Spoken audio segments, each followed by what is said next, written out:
Hello students, welcome to our channel পাঁচের পাঠশালা। আমি ঐশ্বর্য বিশ্বাস। আজ আমরা আলোচনা করব 2025 সালে যে জিএনএম এএনএম এর যে পরীক্ষা হতে চলেছে তার জন্য প্রিভিয়াস ইয়ারের কিছু প্রশ্ন। এবার আজকের এই আলোচনাতে আমরা 2022 সালে সেকেন্ড শিফটের প্রশ্ন নিয়ে কিন্তু আলোচনা করব। এর আগে অলরেডি আমরা 2021 সাল এমনকি 2022-এরও ফার্স্ট শিফট সম্পর্কে আলোচনা করেছি।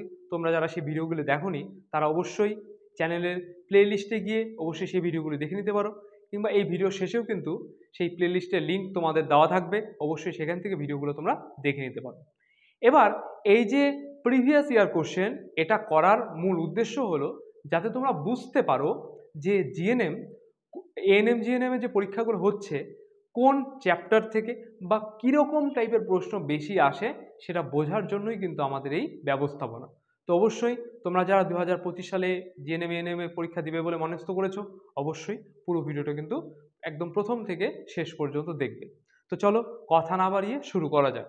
দেখে নেই প্রথম প্রশ্ন। দেখো, মস্তিষ্কের যে অংশটি দেহের ভারসাম্য রক্ষার সঙ্গে সম্পর্কিত তা হলো, অর্থাৎ জানতে চাওয়া হয়েছে মস্তিষ্কের কোন অংশটি এই যে চারটার মধ্যে যেটি দেহের ভারসাম্য বজায় রাখতে সাহায্য করে। অপশন এতে রয়েছে মেন্ডুলা অবলঙ্গাটা, বিতে রয়েছে সেরিবেলাম, সিতে রয়েছে সেরিব্রাম, আর ডিতে রয়েছে থ্যালামাস। তাহলে এটার ক্ষেত্রে অ্যান্সার কিন্তু হয়ে যাবে অপশন বি, সেরিবেলাম। সেরিবেলামের কাজ দেহের ভারসাম্য, ভঙ্গি, সমন্বয় বজায় রাখা, সক্ষম মোটর দক্ষতা বজায় রাখা, দাঁড়াতে সরল রেখায় হাঁটতে সাহায্য করা, দেহের পেশির টান নিয়ন্ত্রণ রাখা, ঐচ্ছিক চলাফেরা নিয়ন্ত্রণ করা, ঐচ্ছিক পেশি টান নিয়ন্ত্রণ করা, এগুলোই তাহলে এই সেরিবেলামের কাজ।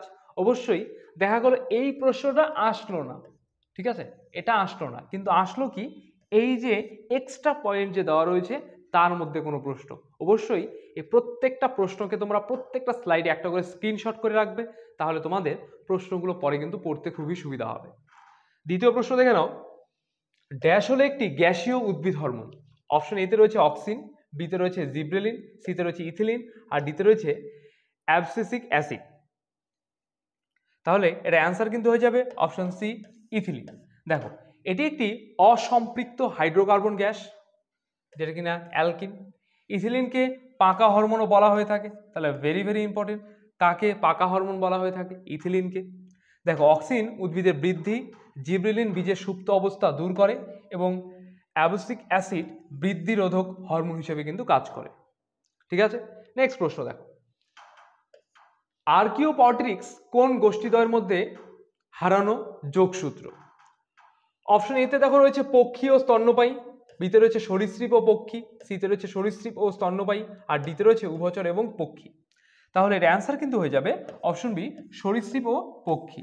এবার এই যে আর্কিওপটেরিক্স, এটা সরীসৃপ ও পক্ষীর মধ্যে কিভাবে যোগসূত্র রক্ষা করেছে দেখো নিচে আলোচনা করা আছে। আর্কিওপটেরিক্স জিনিসটা কি? এটি হলো এমন একটি জীবাশ্ম যা সরীসৃপ ও পাখির বৈশিষ্ট্য উভয়ে বহন করে। অর্থাৎ এই জীবাশ্মের মধ্যে কিছু পাখির বৈশিষ্ট্য থাকবে, আবার কিছু সরীসৃপের বৈশিষ্ট্য কিন্তু থাকবে। দেখো রয়েছে সরীসৃপের বৈশিষ্ট্য, এরা লম্বা লেজ, দাঁত এবং নখরযুক্ত আঙুল ছিল, যা সরীসৃপের বৈশিষ্ট্য। পাখির বৈশিষ্ট্য, এর পালক ছিল, যা পাখিদের বৈশিষ্ট্য। ঠিক আছে, তাহলে কি দুজনের বৈশিষ্ট্যই আছে, এই জন্য এরা আর্কিওপটেরিক্স, তাই তো। নেক্সট দেখো, বায়ুমণ্ডল ও ওজোন স্তরের উপস্থিতি খুবই গুরুত্বপূর্ণ, কারণ ইহা। আচ্ছা, বায়ুমণ্ডলে ওজোন স্তরের উপস্থিতি খুবই গুরুত্বপূর্ণ, এর কারণ জানতে চাওয়া হয়েছে।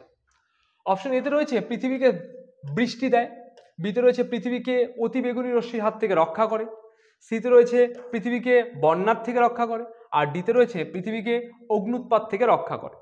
তাহলে এটার ক্ষেত্রে অ্যান্সার কিন্তু হয়ে যাবে অপশন বি, পৃথিবীকে অতিবেগুনি রশ্মির হাত থেকে রক্ষা করে। ওজোন স্তরকে প্রাকৃতিক সৌরপর্দা বলা হয়ে থাকে, তাই তো। সূর্যের অতিবেগুনি রশ্মির প্রভাবে একটি ওজোন অণু একটি অক্সিজেন পরমাণুর সাথে বিক্রিয়ায় অক্সিজেন ও এবং O2-তে পরিবর্তিত হয়, যার ফলে ওজোন স্তরে কিন্তু ঘনত্ব হ্রাস পেয়ে থাকে। এরপরে দেখো, অপটিক স্নায়ু হলো একটি কি? একটি ড্যাশ, তাহলে কি একটি কি এটাই জানতে চাওয়া হয়েছে। অপশন এ মোটর স্নায়ু, বিতে রয়েছে স্পাইনাল স্নায়ু, সিতে রয়েছে মিশ্র স্নায়ু আর ডিতে রয়েছে সেন্সারি স্নায়ু। তাহলে এটার কিন্তু অ্যান্সার হয়ে যাবে অপশন ডি সেন্সারি স্নায়ু।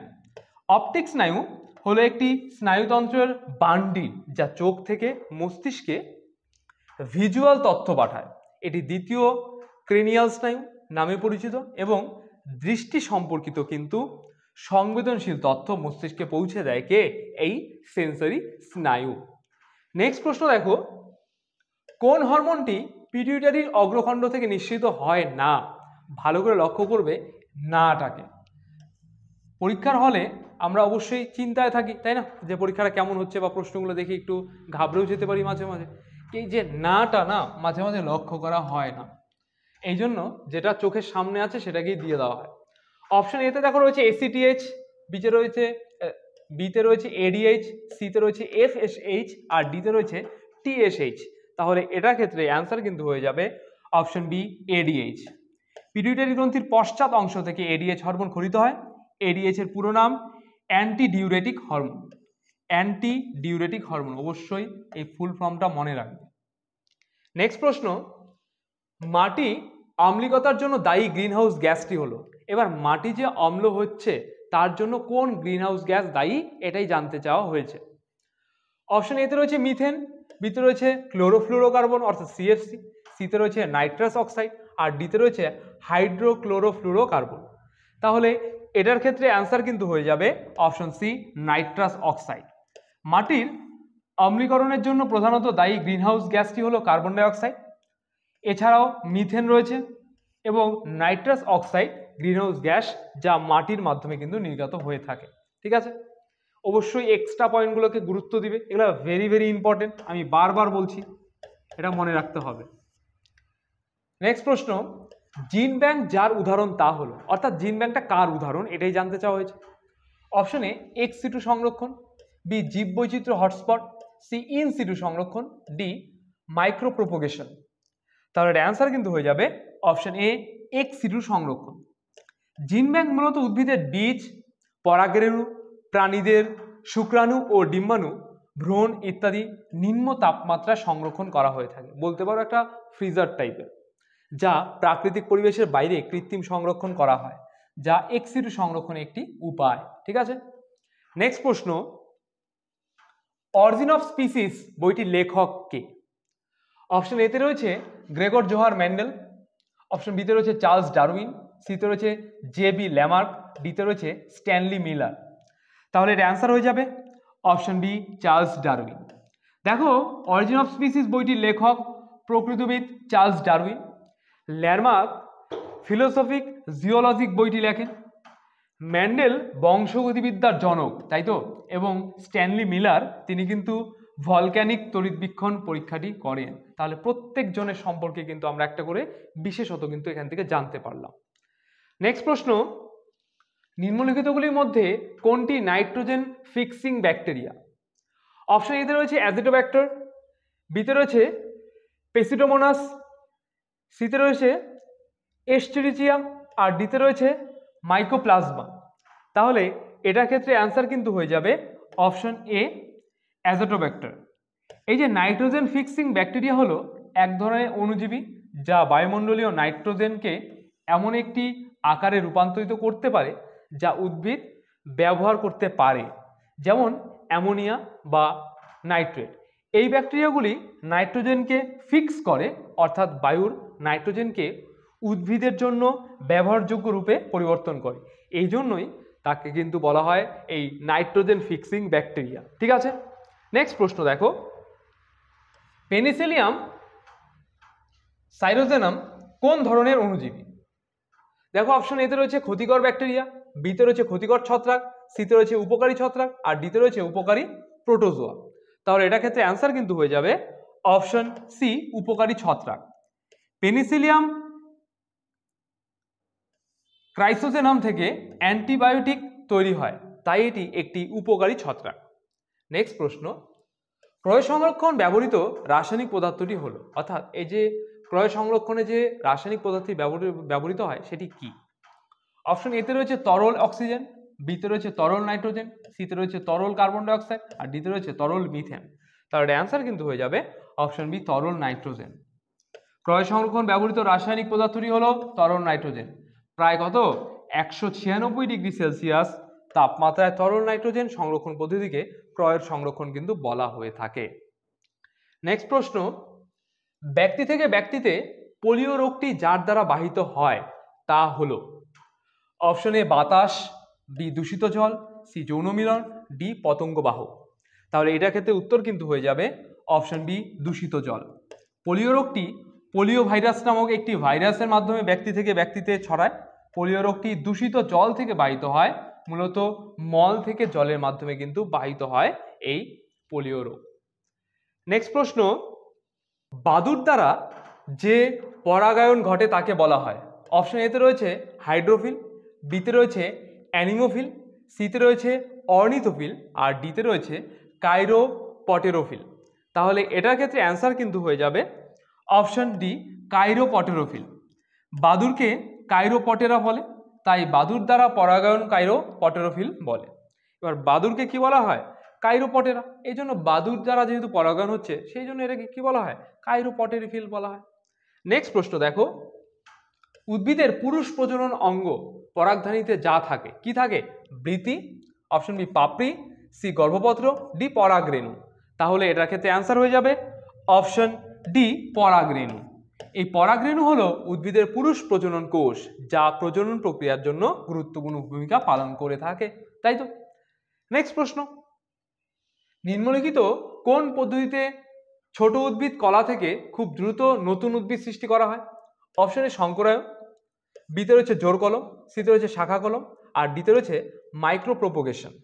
তাহলে এটার ক্ষেত্রে অ্যান্সার কিন্তু হয়ে যাবে অপশন ডি, মাইক্রো প্রোপোগেশন। এই পদ্ধতিতে উদ্ভিদের ছোট অংশ যেমন কলার টুকরো বিশেষ পুষ্টির মাধ্যমে রেখে নতুন উদ্ভিদ কিন্তু তৈরি করা হয়ে থাকে এই মাইক্রো প্রোপোগেশনের মাধ্যমে। নেক্সট প্রশ্ন, ভিনাকা রোসিয়া থেকে যে উপক্ষারটি পাওয়া যায় সেটি হলো অপশন এ রেসারপিন, বি এটা বি হতো, এটা সি অ্যাট্রোপিন, সিতে রয়েছে ভ্রিনক্রিস্টিন, ডিতে রয়েছে মরফিন। তাহলে এটা অ্যান্সার কিন্তু হয়ে যাবে ভ্রিনক্রিস্টিন। এটা সি নাম্বারে আছে, এটা সি হবে। হ্যাঁ, ভ্রিনক্রিস্টান।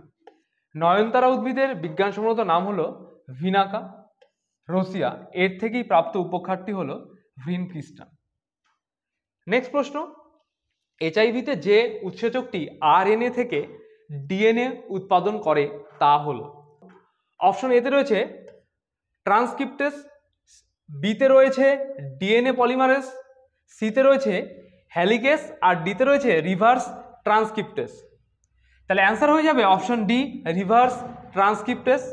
এইচআইভি ভাইরাস আরএনএ থেকে ডিএনএ উৎপাদনে সাহায্যকারী উৎসেচকটি হলো রিভার্স ট্রান্সক্রিপ্টেস। এই প্রক্রিয়াটিকে রিভার্স ট্রান্সক্রিপশনও বলা হয়ে থাকে বা বলে, ঠিক আছে? নেক্সট প্রশ্ন, মানুষের জনন কোষের ক্রোমোজোমের সংখ্যা কত? অপশন এতে রয়েছে 60, বিতে রয়েছে 23, সিতে রয়েছে 46, আর ডিতে রয়েছে 40। তাহলে অ্যান্সার হয়ে যাবে অপশন বি, 23টি। মানুষের জনন কোষে হ্যাপ্লয়েড অর্থাৎ এন ক্রোমোজোমে অর্থাৎ 23টি ক্রোমোজোম থাকে। মানুষের ডিপ্লয়েড 2n ক্রোমোজোমে কিন্তু সংখ্যা হলো 46টি, ঠিক আছে?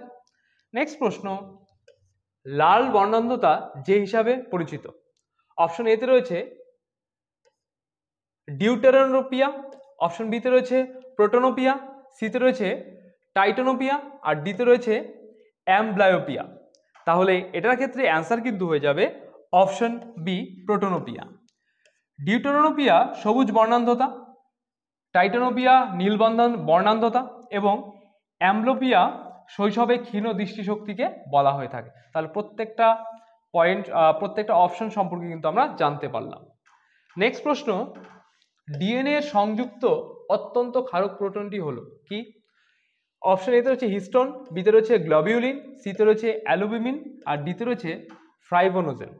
তাহলে এটার ক্ষেত্রে অ্যান্সার হয়ে যাবে অপশন এ, হিস্টিন। গ্লোবিউলিন, অ্যালবুমিন ও ফ্রাইবোনোজেন হলো রক্তরসের প্রোটিন। ডিএনএ এর সাথে সংযুক্ত ক্ষারীয় প্রোটিনটি হলো হিস্টোন, ঠিক আছে? এই জন্য হিস্টোনটা অপশন এ হয়ে গেছে অ্যান্সার। পরের প্রশ্ন, কোন শব্দটি একটি জীবের সামগ্রিক জিনগত উপাদানকে সঠিকভাবে বর্ণনা করার জন্য ব্যবহৃত হয়? অপশন এ জিন, বি নিউক্লিয়াস, সি জিনম, আর ডিতে রয়েছে প্রোটিয়ম। তাহলে অ্যান্সার হয়ে যাবে অপশন সি জিনম। জিনম হলো একটি জীবের সম্পূর্ণ জিনগত তথ্যের সেট যা ডিএনএ দ্বারা গঠিত।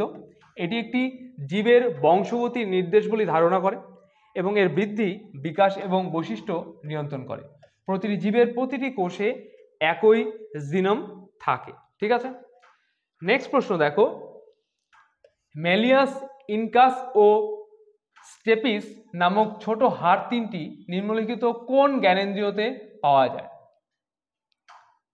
অপশন এ চক্ষু, বি কর্ণ, সি নাসিকা, ডি জিহ্বা। তাহলে এটা অ্যান্সার হয়ে যাবে অপশন বি কর্ণ। মানবদেহের ক্ষুদ্রতম অস্থিগুলি হলো ম্যালিয়াস, ইনকাস ও স্টেপিস, যা মধ্যকর্ণে অবস্থিত এবং কর্ণ নামক জ্ঞানেন্দ্রিয়তে পাওয়া যায়, তাই না? নেক্সট প্রশ্ন দেখো, বার্ডিং পদ্ধতিতে কার অযৌন জনন ঘটে? Option A amoeba, B penicillium, C স্কাইরোমাইসিস, আর ডি বাসুলাস। তাহলে এর অ্যান্সার কিন্তু হয়ে যাবে অপশন সি হবে, এটা স্ক্যারোমাইসিস। এই যে বার্ডিং পদ্ধতি হলো জীবের এক ধরনের অযৌন জনন পদ্ধতি। এই পদ্ধতিতে স্ক্যারোমাইসিস, যেটা ইস্ট নামক ছত্রাক বংশ বিস্তার করে থাকে। নেক্সট প্রশ্ন, নিম্নলিখিতগুলির মধ্যে কোনগুলি বেমতন্তু সৃষ্টির সঙ্গে জড়িত? অপশন এতে রয়েছে লাইসোজোম, বিতে রয়েছে মাইটোকন্ড্রিয়া, সিতে রয়েছে গলগি বস্তু, আর ডিতে রয়েছে মাইক্রোটিবিউলাস। তাহলে এটা অ্যান্সার কিন্তু হয়ে যাবে অপশন ডি মাইক্রোটিবিউলাস। বেমতন্তু সৃষ্টিতে প্রোটিন দ্বারা গঠিত মাইক্রোটিবিউলাস এর ভূমিকা অত্যন্ত গুরুত্বপূর্ণ। নেক্সট প্রশ্ন দেখো, প্রোটিন সংশ্লেষের সঙ্গে প্রত্যক্ষভাবে যুক্ত কোষ অঙ্গাণুটি হলো? অপশন এতে রয়েছে গলগি বডিস, বিতে রয়েছে নিউক্লিয়াস, সিতে রয়েছে রাইবোজোম, ডিতে রয়েছে লাইসোজোম। তাহলে এটার ক্ষেত্রে অ্যান্সার কিন্তু হয়ে যাবে অপশন সি রাইবোজোম। প্রোটিন সংশ্লেষ সাহায্যকারী কোষ অঙ্গাণুটি হলো রাইবোজোম, তাই রাইবোজোমকে কিন্তু প্রোটিন কারখানা কিন্তু বলা হয়ে থাকে। ঠিক আছে, নেক্সট প্রশ্ন দেখো, নিম্নলিখিত রোগগুলির মধ্যে কোনটি মশাবাহিত নয়? ভালো করে লক্ষ্য করবে নয়টাকে। ঠিক আছে, option A dengue, B chikungunya, C plague, আর ডি রয়েছে ম্যালেরিয়া। তাহলে অ্যান্সার কিন্তু হয়ে যাবে অপশন সি প্লেগ। প্লেগ হলো র্যাট ফ্লি বাহিত রোগ। এই র্যাট ফ্লি ইঁদুরের দেহে কিন্তু থেকে থাকে। নেক্সট প্রশ্ন, নিম্নলিখিতগুলির মধ্যে কোনটি ভারতের বিপন্ন প্রজাতিদের একটি? অপশন এতে রয়েছে চিত্রমৃগ, বিতে রয়েছে এক শৃঙ্গওয়ালা গন্ডার, সিতে রয়েছে ময়ূর, ডিতে রয়েছে চিতা। তাহলে এটা ক্ষেত্রে অ্যান্সার কিন্তু হয়ে যাবে অপশন ডি চিতা। চিতা হলো বিপন্ন প্রজাতির প্রাণীর অন্যতম প্রাণী। নেক্সট প্রশ্ন, নিচের কোনটি প্রতিবর্ত ক্রিয়া নয়? অপশন এতে রয়েছে কাশি, বিতে রয়েছে ঘর্মস্রাব, সিতে রয়েছে চোখের মিটমিট, ডিতে রয়েছে হাঁচি। তাহলে অ্যান্সার হয়ে যাবে অপশন বি ঘর্মস্রাব। কাশি, চোখের মিটমিট ও হাঁচি প্রতিবর্ত ক্রিয়ার উদাহরণ। ঘর্মস্রাব রেচন পদার্থটি পারিপার্শ্বিক তাপমাত্রার উপর নির্ভরশীল। ঠিক আছে, পারিপার্শ্বিক তাপমাত্রা যদি হয় বাড়ে তাহলে কি অবশ্যই ঘর্মস্রাবটা বেরোতে শুরু করবে। নেক্সট প্রশ্ন, আর এটাই লাস্ট প্রশ্ন, যে মাইটোটিক মেটাফেজ দশাগুলি ভি আকৃতির ক্রোমোজোমে দেখা যায় তারা হলো? অপশন এতে রয়েছে অ্যাক্রোসেন্ট্রিক, বিতে রয়েছে অ্যাসোসেন্ট্রিক, সিতে রয়েছে মেটাসেন্ট্রিক, আর ডিতে রয়েছে সাব মেটাসেন্ট্রিক। তাহলে এটার অ্যান্সার কিন্তু হয়ে যাবে অপশন সি মেটাসেন্ট্রিক। এই মেটাসেন্ট্রিক ক্রোমোজোম হলো ক্রোমোজোমের মধ্যস্থলে সেন্ট্রোমিয়ারে অবস্থানযুক্ত ক্রোমোজোম। ভি এর ক্ষেত্রে দুটি বাহু সমান হয়, মেটাসেন্ট্রিক ক্রোমোজোমের ক্রোমাটিডদ্বয় সমান হয়। তাহলে আজকে এই পর্যন্তই। ভিডিওটি কেমন লাগলো অবশ্যই কমেন্টসে জানাবে। কোথাও যদি বুঝতে অসুবিধা হয় বা কোনো প্রশ্ন সম্পর্কে কোনো রকম জিজ্ঞাসা থাকে তাও কমেন্টসে জানাবে, আমরা অবশ্যই তা সলভ করে দেবো। ভিডিওটি ভালো লাগলে লাইক করবে, শেয়ার করবে এবং যাদের প্রয়োজন তাদের কাছে নিজ দায়িত্বে পৌঁছে দেবে। ভিডিও শেষ পর্যন্ত দেখার জন্য তোমাকে অসংখ্য ধন্যবাদ। দেখা হচ্ছে আগামী নতুন কোনো ভিডিওতে।